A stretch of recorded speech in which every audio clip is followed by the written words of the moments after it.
warahmatullahi wabarakatuh. Anak-anak, ini Ustazah berikan tutorial tentang pengerjaan latihan soal. Yang kemarin mungkin belum menyimak live streaming Ustazah ataupun live streaming Ustazah yang terputus-putus, maka Ustazah ulangi lagi untuk membahas soal yang ada. Langsung saja ke latihan soal. Di sini adalah akibat rotasi bumi di mana ada perbedaan waktu. Di Indonesia terbagi menjadi 3 waktu, yaitu bagian timur, bagian tengah, dan bagian barat. Sedangkan acuan dari waktu yang ada di dunia adalah GMT, Greenwich Median Time, yang ada di Inggris. Dimana ketika nanti dari Inggris ke waktu Indonesia bagian barat, maka waktunya akan ditambahkan 7 jam. Kemudian di WITA dia akan ditambah 8, ke WIT ditambah 9. Sedangkan jarak antara WIB, WITA, dan WIT adalah 1 jam, dimana semakin ke timur dia akan ditambahkan 1 jam setiap loncatnya. Sedangkan ketika di barat dia akan dikurangi setiap loncatnya berapa jam. Nah, ini juga berlaku dimana matahari terbit. Matahari terbit itu dimulai dari bagian daerah yang paling timur, baru kemudian ke WITA, ke WIB. Karena ketika dia terbit di awal, maka dia pasti tenggelam di akhir. Begitupun sholat dimulai dari daerah yang paling timur. Nah, sekarang latihan soal. Contoh, jika di Papua saat ini jam 15, maka di Banten jam berapa? Ingat ya, kata kuncinya di garis bawahi. Papua 15, Banten. Di Papua saat ini jam 15. Papua itu di mana? Cari Papua. Papua itu sini ya, WIT. Kemudian Banten. Banten itu di mana? WITA ataukah di WIB? Benar, Banten itu di daerah WIB. Dia punya provinsi sendiri Banten itu. Jam 15 dia ke WIB 1, 2, loncat 2, tetapi dikurangi atau ditambah? Karena dia ke barat maka dikurangi 2. Berarti dia jam 1. Nah, di sini jam 1 siang. Kemudian nomor 2. Di Sragen saat ini menunaikan sholat maghrib.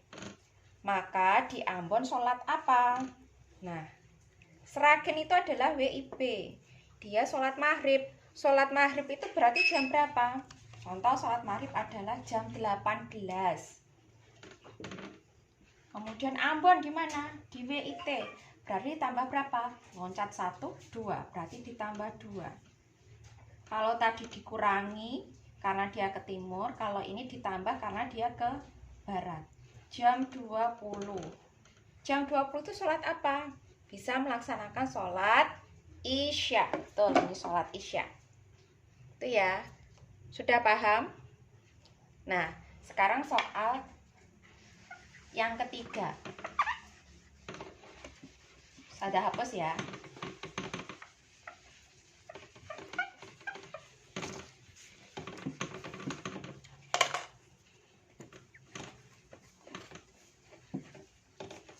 Nah, sekarang soal yang ketiga adalah jika di Inggris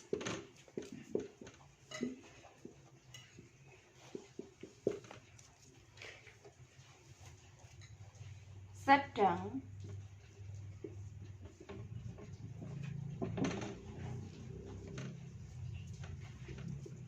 melaksanakan pertandingan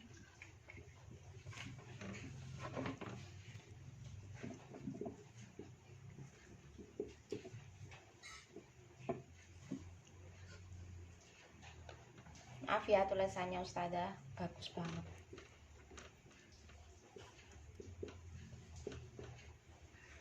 Jam 19. Maka di Jakarta kita bisa melihat jam berapa? Di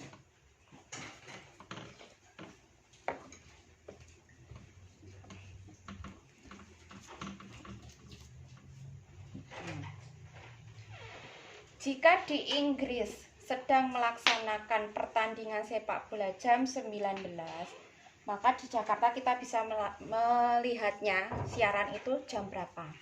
Inggris di sini. Terus Jakarta di mana? Jakarta di WIB. WIB ditambah berapa kalau dari GMT? Ditambah 7. Berarti 19 ditambah 7. Berapa? Ada 26. Tapi kan jam 26 nggak ada. Berarti kita ingat satu hari itu ada 24 jam. Berarti ini dikurangi 24. Jadinya kita bisa melihatnya di Jakarta jam 2 pagi. Itu ya teman-teman. Nah, ini untuk akibat rotasi bumi. Sekarang Ustazah jelaskan tentang akibat revolusi bumi. Oke, sekarang kita bahas tentang akibat revolusi bumi. Yaitu lamanya, kata kuncinya, lamanya musim bergeser. Gimana nanti kalian buat garis-garis yang ada itu, yang di latihan soal itu, buat mataharinya dulu. Seperti centang terbalik, ya kan? Ini. Kalau sudah dibuat mataharinya, gambar mataharinya, silahkan dilengkapi bulannya. Mulai dari Juni, Juli, Agustus, atau Juni sampai Agustus. Kemudian setnov. Setnov itu kayak pelaku koruptor itu loh, setnov. Jadi jangan sampai kalian jadi koruptor ya. Kemudian Feb, Maret, Mei. 3 bulan ya. Nah, ini ya letaknya mataharinya. Kemudian kalau sudah tulis di sini di belahan bumi utara itu ada Eropa, Asia, dan Amerika. Ya, belahan bumi utara. Sedangkan belahan bumi selatan itu ada Australia dan New Zealand atau Selandia Baru. Yang tengah ini adalah daerah Khatulistiwa, Asia Tenggara termasuk Indonesia. Kalau daerah belahan bumi utara dan selatan yang subtropis, dia memiliki 4 musim. Ini ya, 4 musim. Kalau yang khatulistiwa dia hanya 2 musim. Yang tidak ada mataharinya ini musim hujan, sedangkan yang ada mataharinya itu musim kemarau. Nah, sekarang mulai dari belahan bumi utara. Jika matahari pada bulan Juni sampai Agustus berada di bumi utara, dia akan mengalami musim panas. Nah, ketika matahari di sini musim panas, maka siangnya akan lebih lama dibandingkan malamnya, itu musim panas.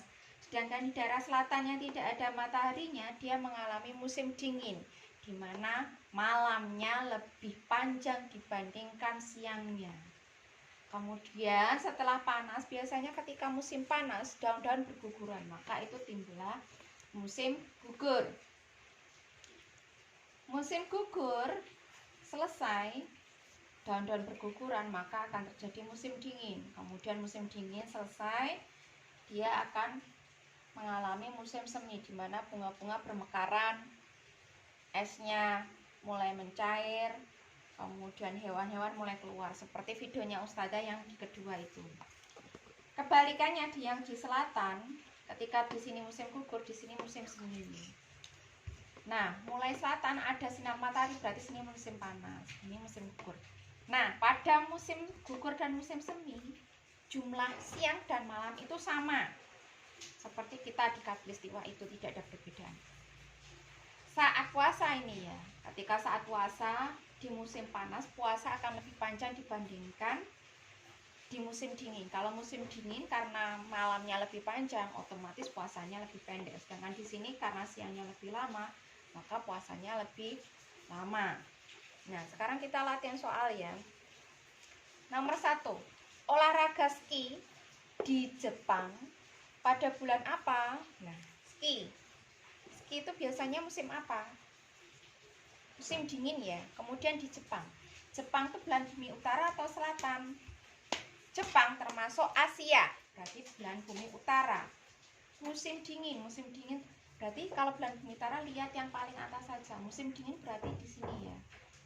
Tarik ke atas. Oh, ternyata dia di bulan Desember dan Februari. Ini jawaban nomor 1. Sekarang yang nomor 2. Kita bisa berenang di Australia pada musim apa atau pada bulan apa? Berenang. namanya berenang tidak mungkin dilakukan di musim dingin. Yang sering terjadi adalah berenang itu di musim panas. Karena mereka terlalu kegerahan, maka mereka berenang. Australia berarti dia belahan bumi selatan. Berarti perhatikan yang bagian bawah saja. Yang bagian atas bisa ditutup. Musim panas berarti di sini. Tarik ke atas sama. Nomor 2 juga pada Desember dan Februari. Sekarang nomor 3. Ketika berlibur ke Paris di bulan Januari, sebaiknya memakai baju Paris. Bulan Januari.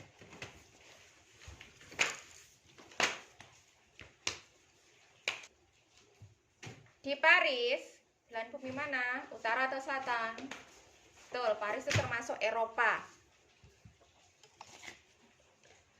Eropa berarti belahan bumi utara, dilihat yang paling atas. Kemudian bulan Januari berarti di sini ya. Nah, Paris musim dingin berarti dia menggunakan pakaian apa? Pakaian yang hangat karena musim dingin, tidak mungkin dia pakai kaos atau baju yang pakaiannya yang tipis, yang berbahan tipis itu. Kemudian selain baju di musim dingin, biasanya banyak orang yang berada di depan perapian. Kalau seumpamanya kita ganti, ini bukan di Paris, tapi ini di New Zealand. New Zealand berarti selatan. Pada bulan Desember, Januari, Februari berarti di sini musim panas. Maka pakaian yang digunakan adalah karena musim panas, tidak mungkin memakai jaket. Yang dipakai adalah pastilah pakaian yang berbahan tipis. Itu ya teman-teman yang bisa Ustazah sampaikan. Semoga dari penjelasan Ustazah kalian bisa mengerjakan. Ingat kata kuncinya apa, lihat dia bagian apa, bagian daerah mana, belahan bumi utara atau selatan.